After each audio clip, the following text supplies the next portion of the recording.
एक लड़के ने कमरे में कदम रखते ही इस सांवली सी लड़की को बाहों में भरकर चूम लिया। लड़की अरसे से उस पर दिल हारे बैठी थी, मगर खुद को उसके काबिल न मानकर हिचकिचाई और अपनी झिझक के चलते उसे पीछे धकेल दिया। जब देखा कि जज्बात में बहका वो शख्स बेताब हुआ जा रहा है, तो लड़की दांत साफ करने का बहाना बनाकर गुसलखाने में छिप गई। किसे मालूम था कि ये इंतजार 6 घंटे लंबा खींचेगा और सुबह की पहली किरण फूट पड़ेगी।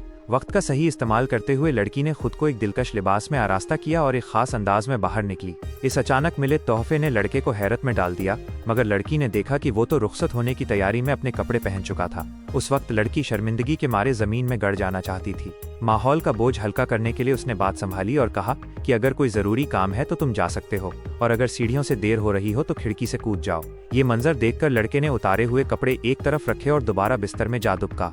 लड़की ने अपनी झिझक के लिए माजरत चाही, तो लड़के ने बड़े प्यार से उसके शाने पर हाथ रखकर उसे दिलासा दिया। मगर फिर इस बेपरवाह शख्स की कुछ कड़वी बातों ने लड़की के दिल को ठेस पहुंचा दी और वो मुंह मोड़कर दोबारा अपनी टी-शर्ट पहनने लगी।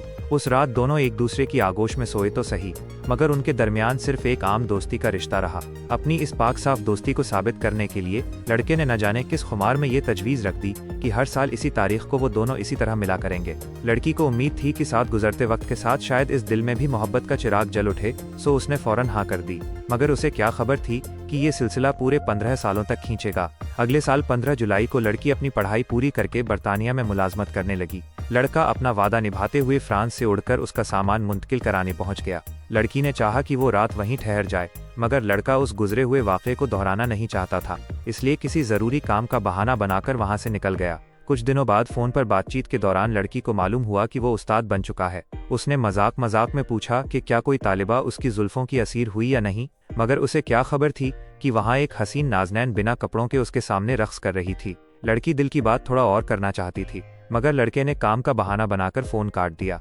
उसके जाने के बाद ही लड़की अपनी बेपनाह मोहब्बत का इकरार कर सकी। चौथे साल की 15 जुलाई को लड़का न सिर्फ आया, बल्कि एक खूबसूरत लड़की के साथ सरेआम लबों से लब मिलाता नजर आया।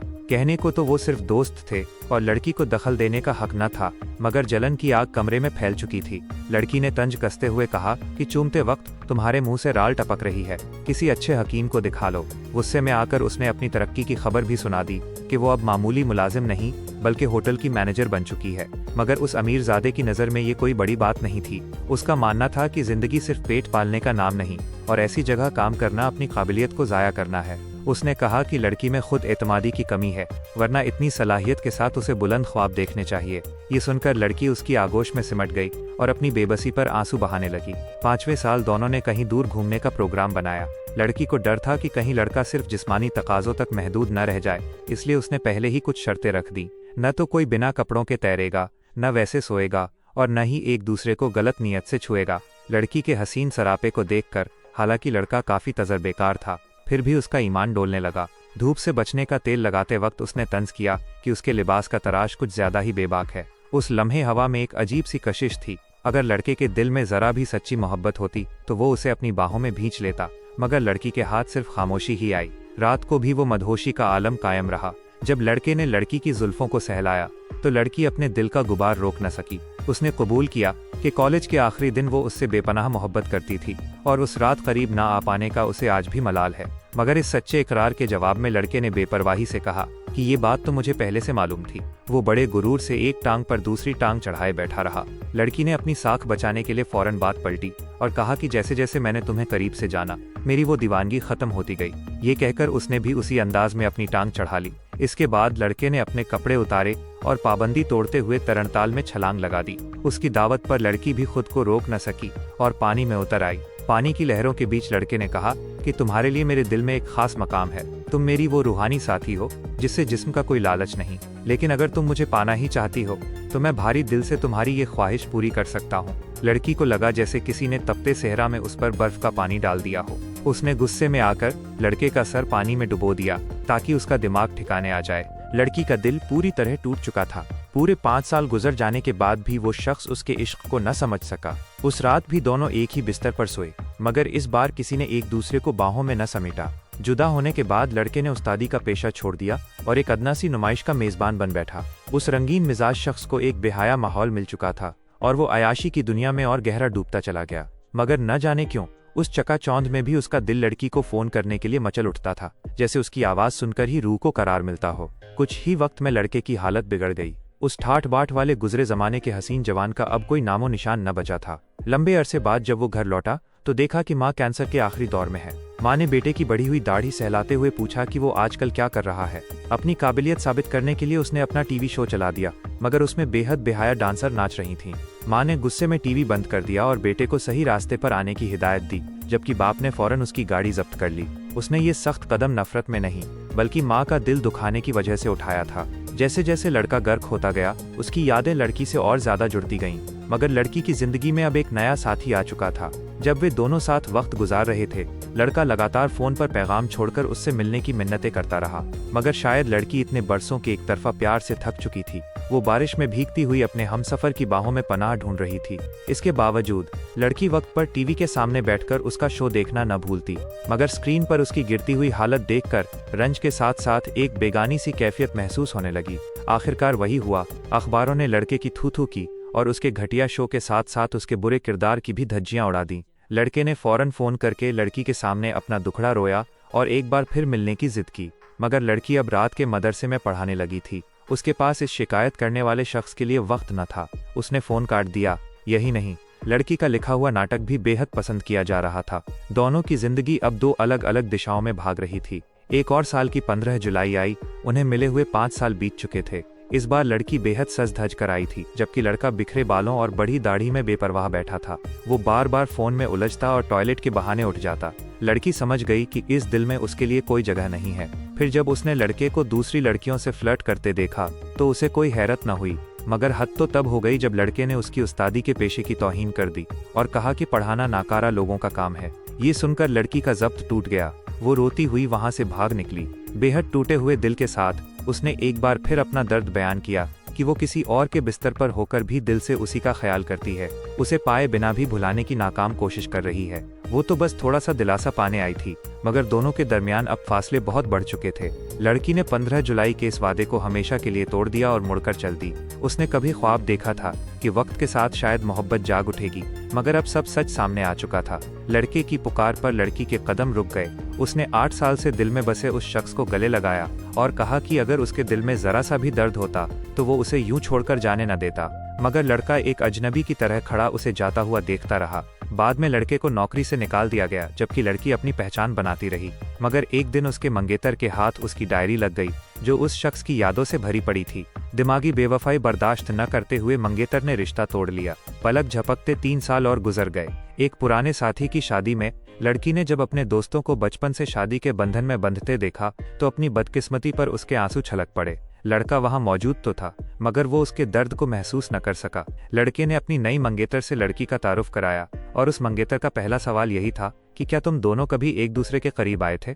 दरअसल उसकी मंगनी का वो महज एक गिला था और लड़के की चिकनी चुपड़ी बातों में आकर दोनों फिर से एक दूसरे के लबों से लब मिलाने लगे। उस लम्हे लड़की का दिल यही तमन्ना कर रहा था कि काश उस जगह वो होती। आखिरकार लड़के से रहा न गया और उसने आगे बढ़कर लड़की को सलाम किया और बाहर ताज़ा हवा में टहलने की दावत दी।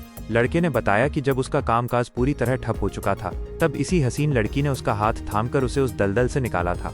इतना ही नहीं, लड़के ने अपनी शादी का कार्ड निकालकर लड़की के हाथों में थमा दिया।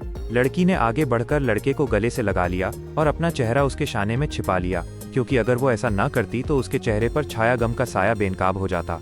लड़के ने साफ साफ बता दिया कि उसकी मंगेतर उम्मीद से है, वरना इतनी जल्दी शादी का कोई इरादा न था। लड़की ने दिल पर पत्थर रखकर कहा कि तुम यकीनन एक बेहतरीन बाप साबित होगे। बात यहाँ तक पहुँची तो लड़की की हिम्मत जवाब देने लगी। जब उसे एहसास हुआ कि उसका राज खुल चुका है तो उसने लड़के से कहा कि जब मैं तुम्हें याद करती हूँ तो उसमें प्यार न पाने का दर्द छिपा होता है, मगर जब तुम मुझे याद करते हो तो वो महज एक मामूली याद होती है। उसकी आंखों में आंसू देखकर लड़के ने उसके माथे को चूमा और उसे बाहों में भर लिया, मगर इस बार लड़की ने खुद आगे बढ़कर उसके लबों को चूम लिया, क्योंकि वो जानती थी कि अगर आज ये मौका हाथ से निकल गया तो फिर कभी नसीब न होगा। और यही उस पाक साफ दोस्ती की आखिरी हद थी। उस दिन के बाद लड़के ने आवारागर्दी छोड़कर घरेलू जिंदगी अपना ली और सुबह 9 से शाम 5 की नौकरी करने लगा। एक मामूली सी नौकरी में ही उसे सुकून मिलने लगा था। दूसरी तरफ रंगीन दुनिया से ताल्लुक रखने वाली उसकी बीवी बच्चे के पैदा होते ही काम के सिलसिले में शहर से बाहर रहने लगी। बिल्कुल जैसा लड़की ने कहा था, लड़का सचमुच एक जिम्मेदार बाप बन गया। इत्तेफाक से एक दिन लड़के की नज़र एक मशहूर किताब पर पड़ी और उसे मालूम हुआ कि उसकी मुसन्निफ कोई और नहीं बल्कि वही लड़की थी, जिस लड़की को वो कभी बेनाम और मामूली समझता था। उसने खामोशी से इतनी बड़ी कामयाबी हासिल कर ली थी। उसी वक्त फोन की घंटी बजी। उसे लगा कि शायद लड़की का फोन है, मगर दूसरी तरफ उसकी बीवी थी जो एक होटल के कमरे में किसी और के साथ बेवफाई कर रही थी और सिर्फ बच्चे की खैरियत पूछने के लिए फोन किया था। लड़के ने कहा कि घर पर सब ठीक है, मगर उसकी आवाज में एक अजीब सी कमतरी का एहसास था। 2 साल और गुजर गए। लड़का लड़की से मिलने के लिए ट्रेन में बैठा हुआ था। सफर के दौरान जब उसने दूसरे मुसाफिरों को लड़की की लिखी किताब पढ़ते देखा तो उसका सीना फक्र से चौड़ा हो गया। स्टेशन पर उतरते ही उसने शीशे में अपना हुलिया ठीक किया और फिर बाहर आकर देखने लगा कि क्या वो उसे लेने आई है। लड़की वहां मौजूद थी और उसके नाम की तख्ती हाथ में लिए खड़ी थी। इससे साफ जाहिर था कि लड़के की अहमियत आज भी उसकी नज़र में कम नहीं हुई थी, मगर इस बार दोनों के ओहदे बदल चुके थे। लड़की ने उसे अपने मकान में ठहरने की दावत दी और पूछा कि इस बार कितने दिन रुकने का इरादा है। लड़के ने कहा कि ये तो इस बात पर मुनसरिस है कि तुम मुझे कब निकालती हो। लड़की समझ गई कि लड़के के इरादे कुछ और हैं। जैसे ही लड़का अपने दिल का हाल बयान करने लगा, लड़की ने उसके लबों पर हाथ रख दिया और बताया कि उसकी जिंदगी में अब कोई और आ चुका है। बाकी रास्ते भर लड़का चिड़चिड़ा बना रहा। वो बेताबी से लड़की के नए साथी के बारे में पूछताछ करने लगा और उसमें कमियां ढूंढने की कोशिश करता रहा। उसके पुराने मिजाज का नामो निशान तक न बचा था। भारी सामान उठाकर मकान में दाखिल होते ही अभी वो ठीक से बैठा भी न था कि लड़की ने बताया कि उसे अपने साथी के साथ एक महफिल में जाना है। जब उसे पता चला कि नया साथी एक मौसीकार है तो उसने सारा गुस्सा महफिल के इश्तिहार पर निकाल दिया। जब लड़की लिबास बदलकर बाहर आई तो लड़का एक बार फिर उसकी खूबसूरती देखकर दंग रह गया। बरसों पहले भी वो इसी तरह संवरकर उसके सामने आई थी, मगर तब उसने उस कद्र को न पहचाना और आज जब सब हाथ से निकल गया तो पछतावा घेर रहा था। लड़की ने कहा कि उसका साथी बाहर गाड़ी में इंतजार कर रहा है और उसने लड़के को भी साथ चलकर मुलाकात करने की दावत दी, मगर लड़के के लिए ये मंजर बर्दाश्त करना बेहद नागवार था। अपनी खुददारी और झिझक के चलते उसने वहीं से रुखसत होने का फैसला कर लिया। लड़के का ये रूप देखकर लड़की की आंखें भर आईं। उसने पहली बार उस शख्स के दिल में अपने लिए जलन की आग महसूस की थी, मगर अफसोस ये एहसास बहुत देर से जागा था। उस रात जब वे एक दूसरे की बाहों में सोए थे, उसे गुजरे पूरे 15 साल बीत चुके थे। अपने महबूब को किसी और के सीने से लगे देखना, ये मंजर लड़की ने पहले भी कई बार देखा था, मगर खुद लड़के को इस जलन में जलते हुए उसने पहली बार देखा। वहां से निकलकर जाते हुए लड़के की निगाहें बार बार उसी महफिल की तरफ उठ रही थीं। उसने देखा कि वो लड़की अपने नए साथी के साथ मुस्कुरा रही है और बहुत खुश नजर आ रही है, मगर वो इस बात से बेखबर था कि ये हंसी सिर्फ एक झूठा नकाब थी। अगले ही पल लड़की महफिल छोड़कर उसके पीछे भागती हुई आई। उसने लड़के के सामने अपनी बेबसी का इकरार किया कि वो खुद को धोखे में रख रही थी, वो उसे कभी भुला ही नहीं सकी। ये कहते हुए उसने अपने ख्वाबों के महबूब को मोहब्बत से चूम लिया। फिर भी उसने लड़के को खबरदार किया कि वो फिर से आवारागर्दी और गलत रास्ते की तरफ कदम न बढ़ाए। लड़के ने झूठी कस्में खाईं, मगर लड़की उसकी चिकनी चुपड़ी बातों से अच्छी तरह वाकिफ थी। उसने हंसते हुए धमकी दी कि अगर इस बार कोई बेवफाई की तो वो उसे खत्म कर देगी। इसके बाद दोनों एक दूसरे की मोहब्बत में पूरी तरह डूब गए। दोनों की ये नई दुनिया खुशियों और बेपनाह मोहब्बत से भर गई। एक दिन लड़के की पहली पत्नी अपनी बेटी को कुछ दिनों के लिए उनके पास छोड़ने आई। दोनों ने एक दूसरे को नई जिंदगी की मुबारकबाद दी और लड़की के नए हमसफर ने भी मुस्कुराकर उसका इस्तकबाल किया। उसी रात इस माहौल से प्रभावित होकर लड़की के दिल में भी औलाद की तड़प जाग उठी। उसने अपनी ये ख्वाहिश जाहिर की और दोनों फिर से एक दूसरे की आगोश में खो गए। 2 साल गुजर गए। हालांकि लड़के के चेहरे पर थकावट साफ झलकती थी, मगर लड़की की गोद अब भी सूनी थी। शायद इसी मायूसी और नाकामी की वजह से उसने पहली बार लड़के पर अपना गुस्सा निकाला। लड़के ने उसे सीने से लगाया और तसल्ली दी कि कुदरत के फैसलों में जल्दबाजी ठीक नहीं। उसने शाम को साथ जाकर एक रोमानी फिल्म देखने का इरादा जताया ताकि शायद दिल का बोझ कुछ हल्का हो सके। लड़की ने हाँ तो कह दी, मगर उसका दिल किसी अनहोनी के डर से बैठा जा रहा था। यहाँ तक कि लिखने में भी उसका मन न लगा। तालाब में तैरने के बाद काफी देर हो चुकी थी। उसने लड़के के फोन पे पैगाम छोड़ा कि वो बस पहुंच ही रही है। सिनेमा घर की तरफ बढ़ते हुए उसने अपनी साइकिल की रफ्तार तेज कर दी, मगर किसे मालूम था कि मोड़ पर मौत उसका इंतजार कर रही है। एक तेज रफ्तार ट्रक ने उसे जोरदार टक्कर मारी और उसकी सांसें वहीं थम गईं। जब तक लड़के को उसका पैगाम मिला तब तक तकदीर अपना खेल खेल चुकी थी। इस अचानक आई मौत ने लड़के को तोड़कर रख दिया। अपनी सबसे अजीज मोहब्बत को खोना ऐसा था जैसे सीने से धड़कता हुआ दिल ही निकल गया हो। लड़का एक बार फिर जिंदगी के अंधेरों में भटक गया। एक मैखाने में उसने किसी लड़की से बात करने की कोशिश की, मगर उसके साथी से उसकी हाथापाई हो गई और उसने लड़के को लहूलुहान कर दिया। जब वो बिखरा हुआ घर पहुंचा तो उसके बाप ने कोई हमदर्दी जताने के बजाय सिर्फ एक खामोश मशविरा दिया। तब जाकर लड़के को एहसास हुआ कि उसकी माँ के जाने का गम उसके बाप के दिल में कितना गहरा था। वो समझ पाया कि सच्ची मोहब्बत की तड़प क्या होती है, जो उसने उस लड़की के लिए कभी महसूस ही नहीं की थी। 1 साल बीत गया। लड़के ने खुद को संभाला और एक कॉफी हाउस में काम करने लगा। वहाँ उसकी मुलाकात लड़की के पुराने मंगेतर से हुई। उसने कड़वाहट से कहा कि उसे 15 जुलाई की तारीख से सख्त नफरत है, क्योंकि हर साल इस दिन वो लड़की सिर्फ उसी लड़के की यादों में खोई रहती थी। उसकी खुशी की चाबी सिर्फ उसी के पास थी। मंगेतर ने साफ कहा कि वो उस पाकीज़ा मोहब्बत के काबिल ही न था। उसने खिड़की के बाहर अपनी पत्नी और बच्चे की तरफ इशारा करके दिखाया कि एक मुकम्मल परिवार कैसा होता है, और ये बात लड़के के दिल में तीर की तरह चुभ गई। लड़के का जहन 15 साल पुरानी उस पहली मुलाकात की तरफ लौट गया। उस सुबह जब उसकी आंख खुली थी तो वो लड़की का नाम तक भूल चुका था। दोबारा पहचान होने के बाद लड़की उसके साथ और वक्त गुजारना चाहती थी, मगर लड़के ने काम का बहाना बनाकर दूरी बना ली। लड़की ने अपना दिल छोटा किया, मगर अपनी मायूसी छिपाने के लिए मुंह फेर लिया। लड़के को शायद उसकी झिझक का एहसास हुआ तो उसने बात संभालते हुए टहलने की बात कही। दोनों शहर से दूर एक पहाड़ी पर गए। लड़की ने अपने स्वाभिमान को संभालते हुए कहा कि उस रात के बाद वो उस पर कोई हक नहीं जताएगी।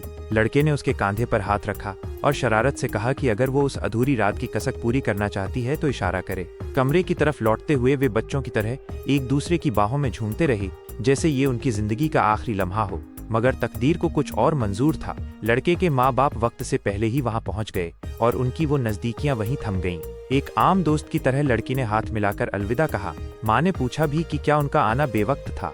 लड़के के लिए उस वक्त वो सिर्फ एक मामूली दोस्त थी, मगर दिल के किसी कोने ने उसे रुकने पर मजबूर कर दिया। वो भागकर पीछे गया, अपनी नादानी की माफी मांगी और उसका फोन नंबर मांगा।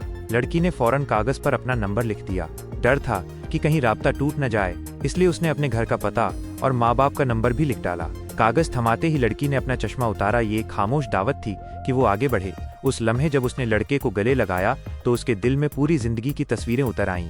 उसे लगा कि ये सिलसिला अब कभी नहीं टूटेंगे, मगर वो बेखबर थी कि इस हसीन मोड़ के बाद सालों की खामोशी और फासले उसका इंतजार कर रहे थे।